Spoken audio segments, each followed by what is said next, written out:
whispers and sunlight. The marble of the tomb of the unknown soldier radiated a cool, almost ethereal light, reflecting the afternoon sun.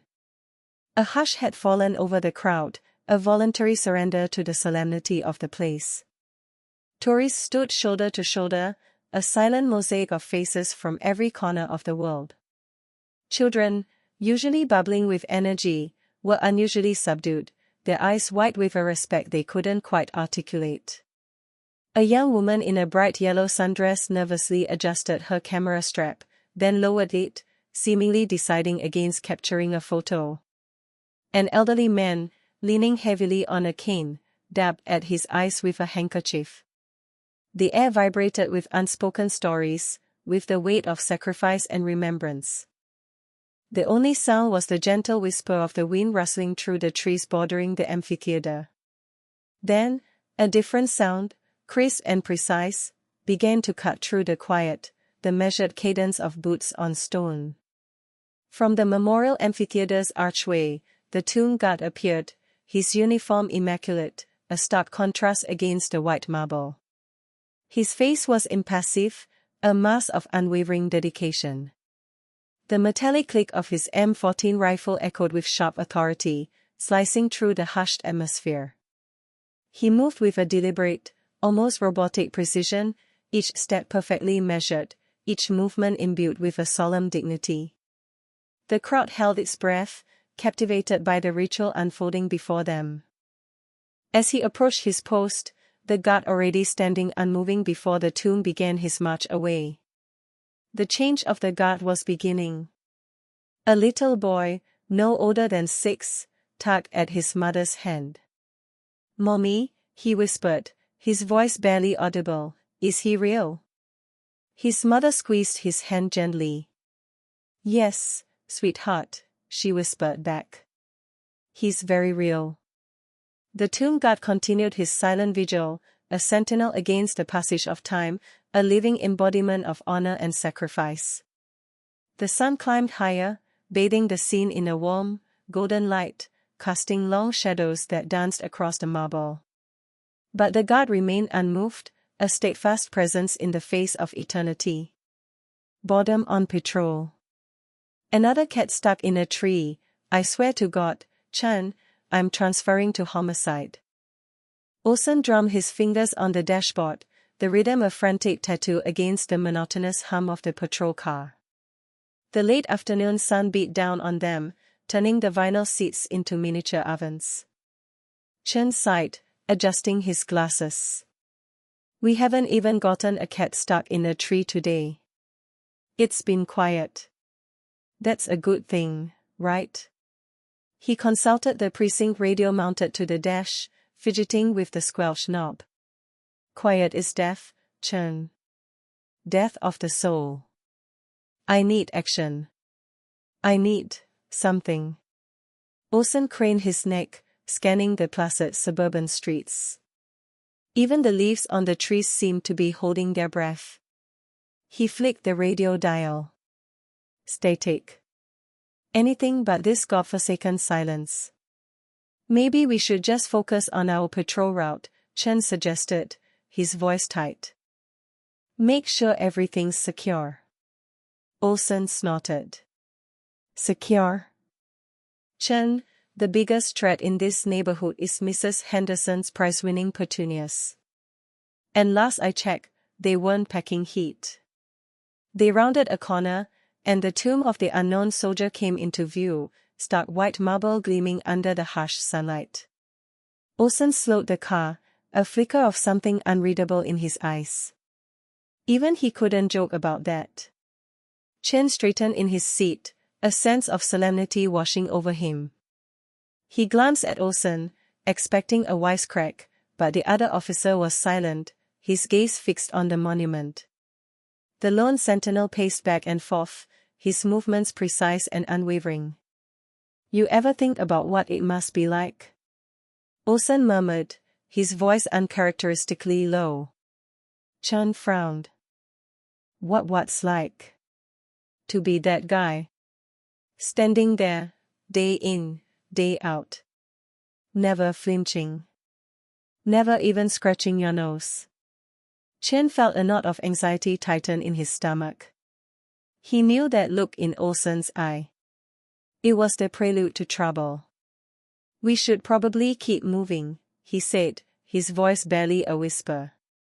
We have a schedule to keep. Disrespectful jests. Olsen leaned against the marble wall, the cool stone seeping through his thin uniform. Bet they greased their boots extra good, he muttered, eyes fixed on the tomb guard's measured steps. Chen shifted, the squeak of his leather bell echoing in the sudden hush. Cut it out, Olsen. Show some respect. Respect. For standing around looking sad. Olsen snorted, a puff of condensation appearing in the frigid air. Think they practice their solemn faces in the mirror? Oh, I'm a very important statue. He puffed out his cheeks, mimicking a puffed-up, mournful expression. Chen glanced nervously at the scattering of tourists. A few heads turned, their expressions a mixture of curiosity and disapproval. Mark, seriously. Someone will hear you. Olsen ignored him, warming to his theme. What do you think they talk about during their breaks? Stock prices? The weather? Another date guy, another day. He chuckled, the sound bouncing off the solemn facade of the amphitheater. Stop, Chen hissed, his face flushing. I mean it. It's disrespectful. He remembered his grandfather, a veteran, the quiet dignity he carried even in his old age. Olsen's words felt like a punch to the gut. Olsen straightened up, his voice louder now, laced with theatrical indignation. Hey, I'm just saying, it's a cushy gig. Free room and board, no heavy lifting, just gotta look sad and march in a straight line. I bet they get hazard pay for standing in the sun. Or maybe they get extra vacation days for every ghost they see. He punctuated the last sentence with a stagey shudder. A woman gasped audibly, clutching her child closer. Chen's heart hammered against his ribs. This wasn't just insensitive, it was escalating, threatening to draw unwanted attention. He knew where this was headed, and he felt a familiar, sickening dread creeping in. He had to stop him, but how? Unwavering resolve. The sun beat down on the plaza, baking the stone flags. A bead of sweat trickled down Chen's temple, mirroring the anxiety churning in his gut. Olsen, emboldened by the silence, leaned closer to the tomb guard, his voice dripping with mock sympathy. Rough day, huh? Bet you're just dying for a break. Or maybe, he chuckled, you're already dead inside. The tomb guard's face, framed by the severe lines of her uniform, remained an unreadable mask. Not a flicker of emotion, not a twitch of a muscle. Only the steady rise and fall of her chest indicated she was even breathing. A cough rippled through the small crowd that had gathered to watch the changing of the guard. Chen noticed a woman with a stroller subtly pulling her children away. The air, thick with the scent of hot asphalt and blooming roses, seemed to crackle with unease. He tugged at Olsen's sleeve. Mark, come on. This isn't funny. Olsen shrugged him off, his eyes locked on the tomb guard. He reached out, stopping just short of touching the gleaming rifle she held. Bet you can't even feel this, he said, his voice a low, theatrical drawl. All that training, just to stand here like a statue. What a waste. Chen felt a flush creep up his neck. He could see the disapproval etched on the faces of the onlookers. One man, his face creased with concern, started filming with his phone. This was spiraling out of control. Olsen, oblivious or uncaring, persisted. Hey, stone cold, he said, his voice rising. You gonna stand there all day, or are you gonna blink? Blink for me. Just once. He snapped his fingers inches from her face. The only response was the rhythmic click of the tomb guard's heels as she executed a perfect, unwavering turn. The crowd, a mix of tourists and locals, gasped. The tension was a tangible thing, pressing down on Chen's chest, making it hard to breathe. He knew, with a growing certainty, that they were about to cross a line from which there was no return. A stern warning. Sergeant Major Reed saw it all. Olsen's smirk, Chen's averted gaze, the half-eaten hot dog discarded near the memorial wall. She'd been observing from the administration building window, a knot tightening in her stomach with each passing minute. Enough was enough. Reed moved with a purpose, her boots clicking sharply on the pavement, the sound echoing in the sudden hush that fell over the area. The temperature dropped 10 degrees, or so it felt. She stopped directly in front of Olsen and Chen, her shadow falling over them like a judgment. Her gaze, hard as granite, moved from Olsen's face to the discarded food, then back again. "Officers," she began, her voice low but carrying the weight of command, "I trust you both understand the significance of this place." Olsen, caught off guard, stammered, "Of course, Sergeant Major." "We were just what, Officer Olsen?" "Just enjoying a picnic at the expense of respect." "I witness your amusement. Let me be clear. This memorial represents sacrifice, duty, and honor. The tomb guards who stand watch here embody those values. Your behavior is an insult to them, to every soldier who has ever worn the uniform, and to the very ground upon which we stand." Olsen's face flushed crimson. He opened his mouth to speak, but Reed cut him off with a sharp gesture. "There is no excuse, officer. You will retrieve that trash and dispose of it properly. Then, you will both spend the next hour observing the changing of the guard. And this time, Officer Olsen, I expect to see reverence, not ridicule." Chen, who had been silent, visibly relaxed. Relief washed over his face. Maybe, just maybe, this incident would finally put an end to Olsen's antics. Reed turned her gaze solely to Olsen. "Do I make myself clear?"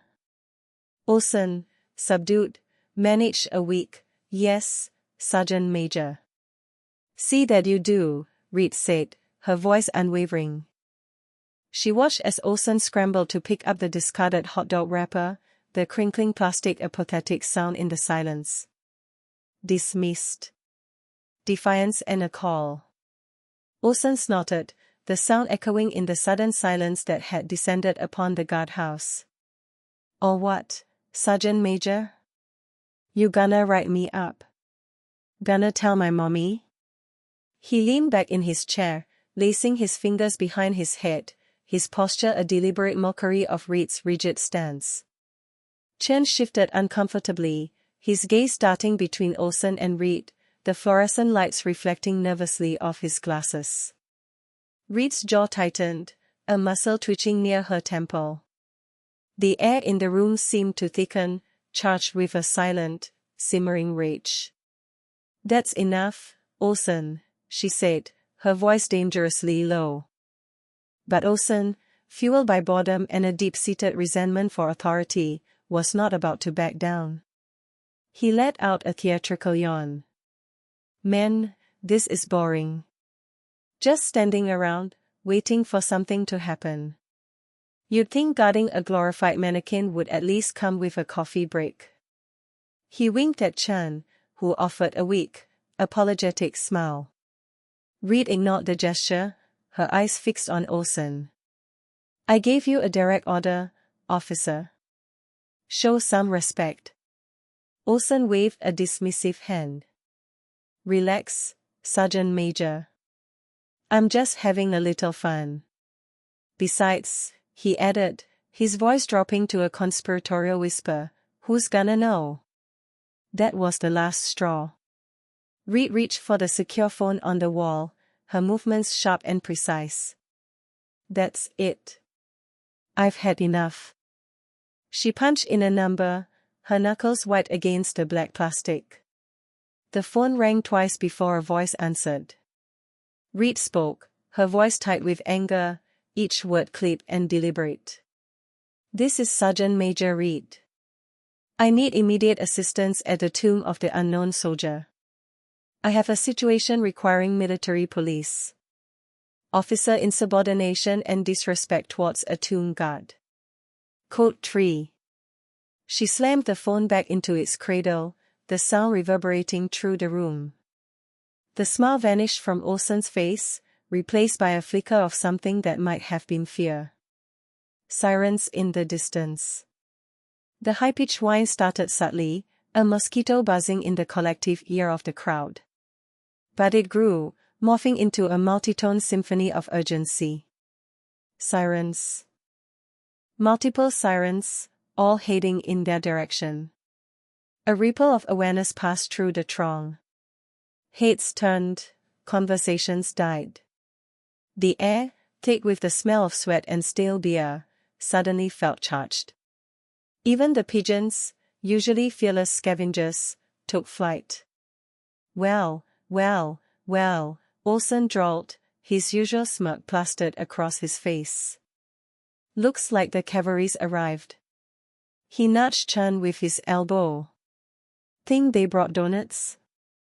Chen swallowed, his Adam's apple bobbing nervously. He fiddled with the strap of his helmet. I don't know, Mark. Maybe we should. Should what, Chen? Offer them a guided tour of the world's most boring mausoleum? Relax. They're probably just passing through. But the forced nonchalance in Olsen's voice didn't quite reach his eyes. He glanced at the rapidly approaching flashing lights, a flicker of something akin to apprehension crossing his features. The sirens grew louder, closer, the sound bouncing off the marble walls of the surrounding buildings. The crowd was no longer a passive observer, it was a living thing, shifting and murmuring, anticipation tightening its grip. Some began to pull out their phones, recording the spectacle. Sergeant Major Reed appeared at the top of the steps, her expression unreadable. She stood ramrod straight, her hands clasped behind her back, her gaze sweeping over the scene. Her presence was a stark contrast to the casual posture of Olsen and Chen, who suddenly seemed a lot smaller, a lot less confident. Maybe, Chen mumbled, his voice barely audible above the din, maybe we should have called it in. Olsen shot him a look. Don't start with that duty crap, Chen. It's too late now anyway. He cleared his throat, trying to project an air of authority that felt increasingly hollow. The first vehicle, a hulking military police transport, screeched to a halt at the edge of the crowd. Military justice. The laughter died in Olsen's throat, replaced by a gurgling cough of disbelief. Headlights bloomed in the twilight, an unwelcome aurora heralding the arrival of a convoy of military police vehicles. Engines whined as the trucks shuddered to a halt, spitting gravel onto the manicured lawn. Olsen's eyes darted between the vehicles and the tomb guard, her usually stoic face now a mass of barely contained fury. Chen, pale and sweating, chewed his lip, his gaze fixed on the ground. A woman, her uniform crisply pressed and radiating authority, stepped out of the lead vehicle. Her silver hair was pulled back in a severe bun, and her eyes, the color of polished steel, scanned the scene with chilling precision. Sergeant Major Reed, Olsen recognized with a jolt of dread. What in God's name is going on here? Reed's voice sliced through the air, sharp and unforgiving. Olsen stammered, we were just. Silence, Reed snapped, her gaze never leaving him. Ensure that soldier is unharmed, she barked at another MP, gesturing towards the tomb guard. Then, secure these two. 2 MPs, their faces grim, moved forward. Olsen's bravado crumbled.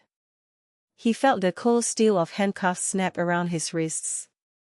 This is a mistake, he protested, his voice cracking. We didn't do anything. Chen didn't resist. He closed his eyes, a single tear tracing a path down his cheek.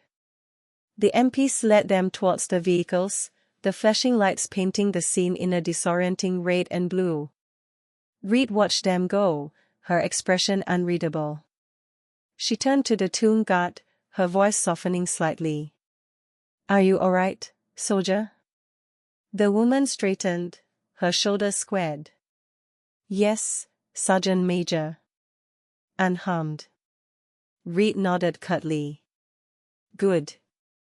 See to it that this post is secured. We will discuss this further. The MPs bundled Olsen and Chen into the back of a vehicle. As the convoy pulled away, leaving only the faint scent of diesel in the air, Olsen began to sob, the reality of his situation crashing down upon him. A silent salute. The blonde tomb guard remained impassive, a statue carved from duty. The crowd, jolted awake from their reverie, responded with a force that shook the plaza. Applause cascaded like a waterfall, a roaring wave of approval directed not at Olsen and Chen's antics, but at the Sentinel's stoic grace. It was a visceral rejection of their disrespectful display, a collective endorsement of her profound commitment. Heat prickled Chen's skin. He shrank inward, wishing the stones would swallow him whole. Olsen, however, preened under the attention, offering a theatrical bow to the throng as if they cheered for him. Then, intervention arrived. 2 MPs, their faces set like flint, cut a path through the onlookers.